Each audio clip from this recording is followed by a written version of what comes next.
accept God's love. They are able to accept the light. They're able to embrace the fire of His words. Because if God is love, that means to say that. Wait, let me think about this again. So the idea of the video is that for you to go to hell means for you to reject God. If God is love, that means you reject God's love. And in the Bible, it talks about how God's words are like a fire that is all encompassing and it can engulf people like light. So, with that to be said, those who are in hell, who burn in hell, it isn't to say as though that these people are necessarily good or bad. It is to say that they reject the love of God. So, what does it really mean when you say you reject the love of God? What it's actually saying, from my understanding, is for you to reject the love of God is to put something else before God, right? That means to say that you put materialistic things over God, you put your career over God, you put something over God. And he was saying that when you put something over God itself, right, what you're really doing is you're trapping yourself, because all things in the world will end eventually, one way or another. Your career can end, even the person you love can end, as in the case with that. And with that being said, if you were to love something before God with all your, if because we've got to love God means to love it with all your heart, right? If you put your love into something else more than God, to put your all into it, if that thing goes away, then you're destroyed. And that feeling you have in your heart of you being destroyed is like you're burning. So so he then says that in the video that for you, you don't go to hell when you die. Hell is something that starts when you're on earth. And you feel like whenever you put your all into something and that thing fails and you feel like there's no meaning in your life. You know, people that become depressed, it's because they put their all.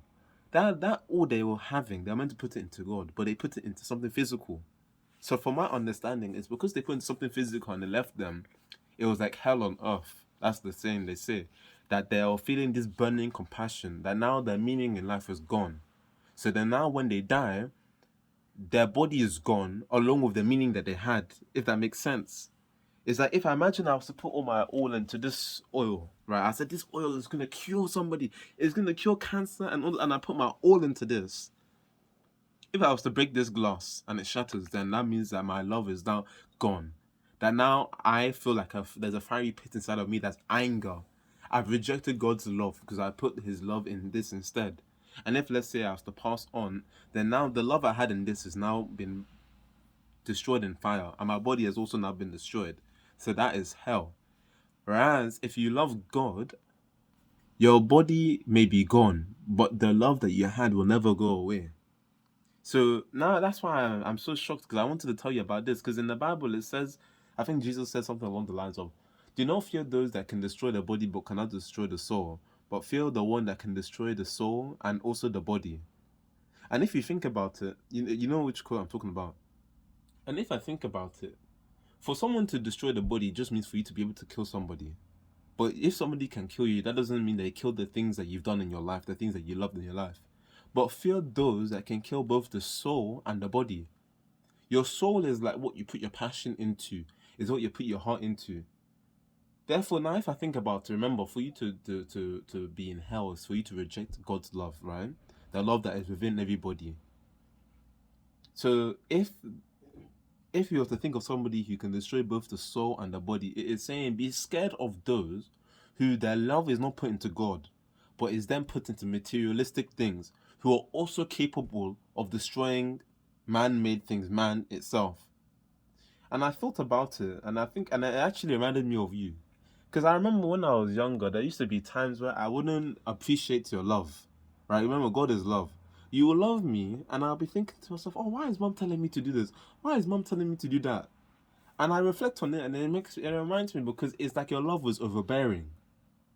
It's like when somebody loves you and you feel like you don't deserve it. It was like that. It was like, why is mom being so nice to me?